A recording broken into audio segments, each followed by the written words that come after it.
All right, friends, it's T-Man, and we back again with a brand new video. You know who JasonBlaha, favorite fitness guru, man, the gym lifting, recruiting lifting slave, the strength and fitness guy.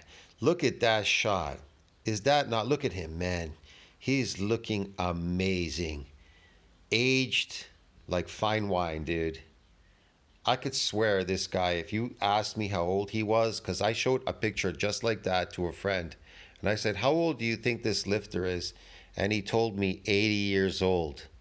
Now, somebody is telling you 80 years old, and I told him, no, man, he just turned 47. And he's like, what? I said, that guy just turned 47. He goes, no, come on, man, you're putting me on. The guy's 80 years old. Give me a break, bro. No, I go, he's 47. Then he goes, wow, then he's done a really good job aging himself. Anyways, let's review this video by JasonBlaha. Blaha says lean gains are absolutely possible. Of course they're possible. If you do the proper things, they're possible.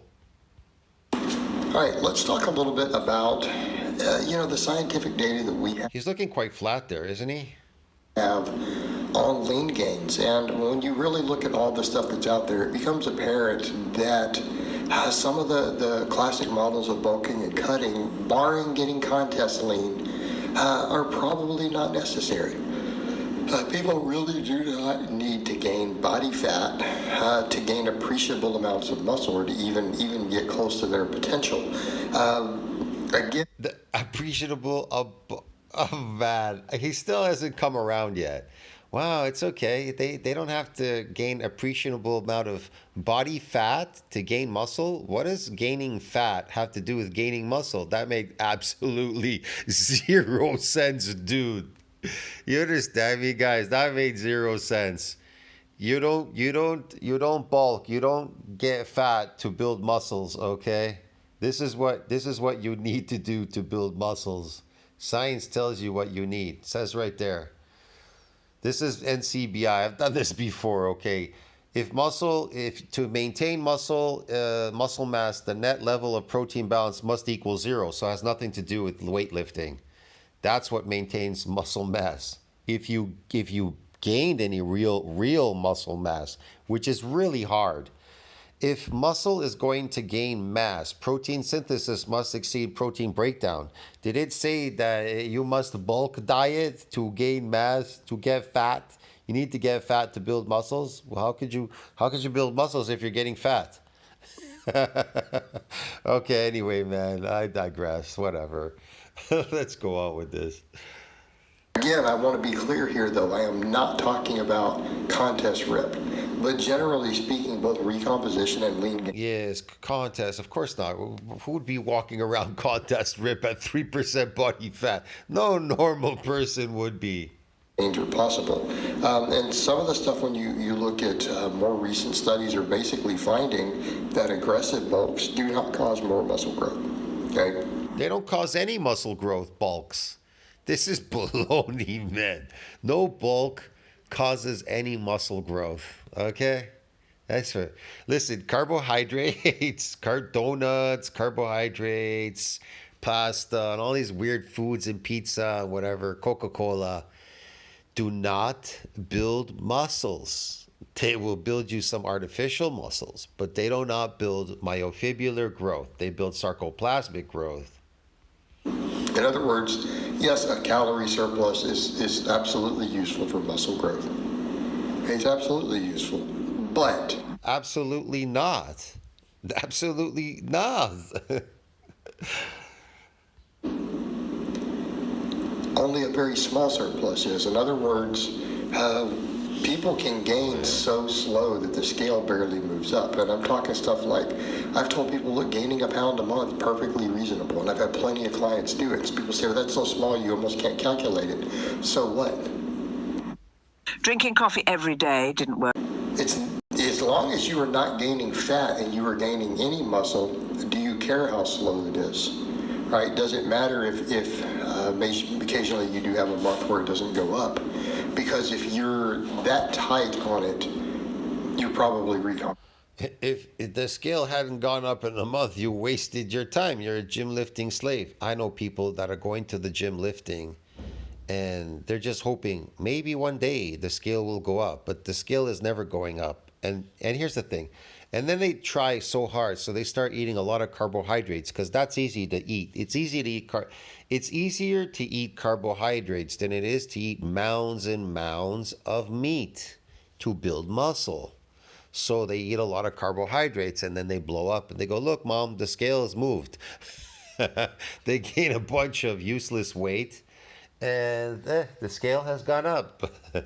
That's all they're worried about, is that the scale went up. As long as the scale went up, I must have built some muscle. No, not necessarily. That's not how it works, man. Positioning a little bit. That's one thing to keep in mind. Again, I mean, the data is showing out there that even eating just a 3% calorie surplus causes... The data shows 3% calorie deficit is going to magically build these like magic beans. Just as much muscle growth as a 10%. What kind of muscle growth? Blaha's never mentioned. He never mentions it in his videos. What type of muscle growth? Myofibular or sarcoplasmic? Which one? Hey, just as much muscle growth. The other is causing you to gain fat, but... You know, the only thing that he's growing is inflammatory response muscles. He's inflaming his muscles lifting every day here in the garage. That's about the only muscle growth he's getting. People forget, well, they feel like they're bulking better if they're gaining faster because the fat gains itself contributes to leverage change. That's why I try to tell you, to build myofibular growth, the protein synthesis needs to exceed that breakdown. It is really hard to eat a lot of protein throughout the day for a majority of people to literally see that mass grow on that myofibular. That's why they opt for taking steroids. Get it, dude? And that's why they eat carbohydrate diets. They want to pretend they're building muscles. You get it? And then they say, I gotta maintain it. How do you maintain sarcoplasmic muscles? Lifting weights. Because, listen, I'll explain this. How do you maintain sarcoplasmic muscles, these fake carbohydrate muscles? Well, you have to lift weights to maintain it. Well, you still have to eat carbohydrates. But really, to maintain it, you have to go to the gym, because for every gram of glycogen, 3 grams of water are drawn between the skin and the muscle into the muscle. So it really is dependent. It's now dependent on you lifting, being a lifting gym slave to carbohydrate muscles. Get it? But myofibular growth, once you build that mass on that myofibular, it is maintained with protein, like it said there in NCBI. See what I mean? So I don't know what people talking about. They're saying, I have to maintain my muscles. I have to go to the gym. I have to lift weights. I got to maintain my muscles, or I'm losing my gains. Well, if you gain real myofibular growth in contractile proteins, your gains are not going anywhere. They're not losing. They're not going anywhere. That's baloney. But sarcoplasmic muscles, this energy in, energy out, calories in, calories out. Oh yeah, you gotta maintain it. Yes. So if you're bulking that hard, your lifts go up a little bit quicker. See, if you bulk that hard, get fat, your lifts go up a little bit more. If you get fat. People are then associating, sometimes those minor increases with muscle growth, and it's not always going to be the case. Again, there are cases where some of that can be leverage is changing a little bit. But it doesn't mean that you're necessarily causing tissue growth. So if we go off the Okay, so what are we causing then, Blaha? Data we do have on bulking, extremely small calorie surpluses cause plenty of muscle growth, right? And we want, and I need to... Very little. It may maintain. Carbohydrates are known, here's the thing. Carbohydrates are known to spare. There's a sparing effect for the protein to build mass on that myofibular. So it's a sparing effect. You understand me? There's a sparing effect. Yeah. That's about it, really. I mean, you may see some mass because you're using it to spare some protein to build it, and then the rest is being used as energy. See that? The carbohydrates. but it's very minute. I mean, very minor. It's extremely minor. Be clear that if you are gaining enough weight to gain body fat, it doesn't necessarily mean that you're gaining more muscle. And what it actually can mean is that it's the only way to ensure that you're in a surplus, because some people say, well, when your surpluses are that small and you're gaining so slow, it's very hard to keep in a surplus. Okay, true. But again, we come over to, are you really losing anything by keeping it really tight and staying near maintenance? Okay? In the grand scheme of things, if you plot that out over the course of a year,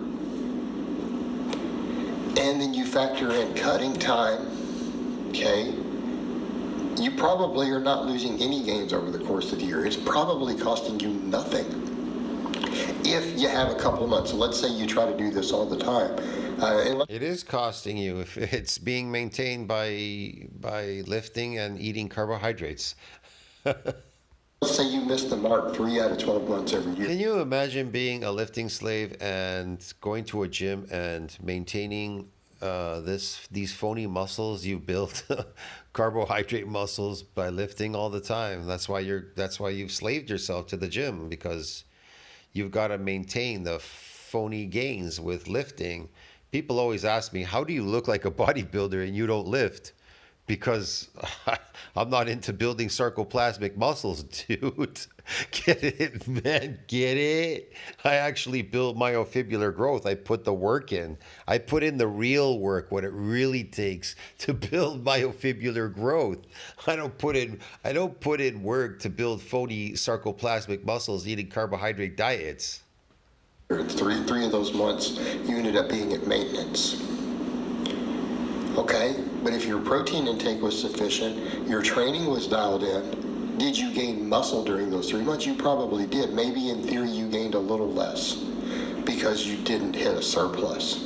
Oh, if that protein synthesis never exceeds that breakdown, then you'll never see myofibular mass on that myofibular. You're just going to see sarcoplasmic because you're eating a drug-induced diet called carbohydrates. But you probably lost fat then, at least a small amount. I don't know why people think that carbohydrates build muscles. That it's sugar. Sugar doesn't build muscles, bro. Get it? Yeah, but they go, but I'm so big on carbohydrates. I look massive. Yeah, you look massive. But sugar doesn't build muscles, bro. Protein does. That's what it says in science. It doesn't say when carbohydrates exceed breakdown. Get it, dude? It says when protein exceeds breakdown. So you probably recompositioned a little in those months. So if you're doing this, you would see the lean gains. Yeah, like him. He's seeing lean gains. he's stripping the fat away, and it's showing you exactly what's underneath the hood. Nothing. A zero. A zero. All right, you would see lean gains. It is very possible when you're cutting it that close to where maybe only 2/3 of the. Look, if you gain myofibular growth, really your lifts will go up. I mean, they'll blow up like a lot more than usual, because the motor units and these androgen receptors will have somewhere to attach, and giving you even more force production. So you don't have to base the force production motor unit off of your, how should I put it, your practice strength there, what you're doing there. It'll increase it, definitely. It'll boost it a lot. You just don't know what it's like to be really strong, because none of you have ever built any myofibular growth beyond the newbie gain phase. So how the heck would you know what it's like to be super strong if you've never built any myofibular growth? It's all sarcoplasmic, and then you're relying on these motor units and androgen receptors for that force production. You got better at lifting. Okay. The months of the year you're actually in enough of a surplus to gain any body weight, and you accidentally underestimate it a little bit, you may end up being at a lower body composition percentage while being bigger at the end of the year. Has it cost you anything? No, you won't. That lets you. Yeah, you will be bigger. It'll be sarcoplasmic. Look at Blaha. Does he look big to you? Look at his shoulders, his arms. His forearms. He's always giving you that forearm shot. How big are they? Has he measured them? Keep cutting. You didn't have to cut. You didn't have to come to Oregon. You just do a quick mini cut strips on his arm. How about you don't have to cut at all? He has a big waist. He has a big waist, and he has a lot of fat around his stomach area. Yeah. You do this then. You started at a body fat that you were reasonably happy with, and you made lean gains like this throughout the year. No downtime for cutting. No loss of gains due to cutting. You're in a pretty good place there. And again, this is supported by the... No loss of gains because you never gained anything cutting. Where it doesn't really matter. You just lost that sarcoplasmic stuff. evidence. New York money line, go. And this is me saying this is someone who is historically said, yeah, bulking and cutting works great. I can, but I'm really questioning that. And I'm questioning the fact that we have to do it. There seems to be no real loss. Here's the thing: if you want to start out with really low, if you want to have low body fat, then start out with really low body fat first. Well, I trained a friend. This was like decades ago. I trained one friend. He was fat. He was chubby. He lost all the fat. He got really lean. And then I told him he couldn't afford to really eat a lot of beef and stuff. So I told him, then you can fill your fridge with these chicken breasts, a lot of chicken breasts. And that's what he did. He ate a lot of chicken breasts every single day. And he started lifting weights. And he maintained that lean mass throughout the whole time he was lifting. And he gained a lot of muscle mass, okay? By eating loads of chicken breasts. He didn't eat any carbohydrates. That's it. That's how he did it. There isn't any he's going to go get fat again and then he's going to get lean again and try to see if there's any muscle there. It doesn't work like that. We just try to make lean gains all the time. That's why all these fake natty lifters, I call them fake natties. These natty lifters, okay, these natty bodybuilders, they're natties, like natural bodybuilders, and then they go and they do their natural shows, and they look so depleted, so skinny. It's almost laughable. They go on stage and they try to pretend that they actually build some muscle. Meanwhile, that's just their natural look. They hadn't built any muscle whatsoever. That's why natural bodybuilding is a joke, because none of these people actually built any muscle. They go, but I got ripped down. I mean, look at our Revival Fitness. The guy's over 6 feet tall and he's like, what, 150 pounds on stage? Where's the muscle? Where's all that muscle?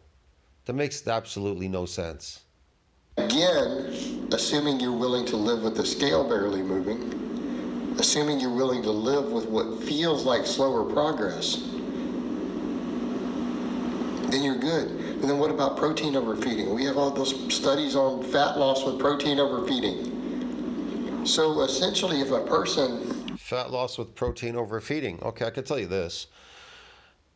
The more protein I eat, and this is just me, I don't know about other people, but when protein synthesis exceeds that breakdown, when I'm in that deficit now, and let's say I'm lifting and protein synthesis exceeds this breakdown, and I'm eating like that on a daily basis, mounds and mounds and mounds of protein, I actually start getting leaner doing that. But that has nothing to do with I'm going to the gym trying to get conditioned. When I say condition in my videos, what I did in the past, like a while ago, when I say condition, it just meant that I needed to get a bit better at doing some different lifts, and I was seeking for some new adaptations. And if I'm seeking for new muscle growth, I'm able to increase the growth and at the same time lower some body fat. I'm exchanging some growth for body fat. That's it. But the truth is, if I'm just looking to drop body fat, I'm going to drop it but when protein synthesis exceeds this breakdown.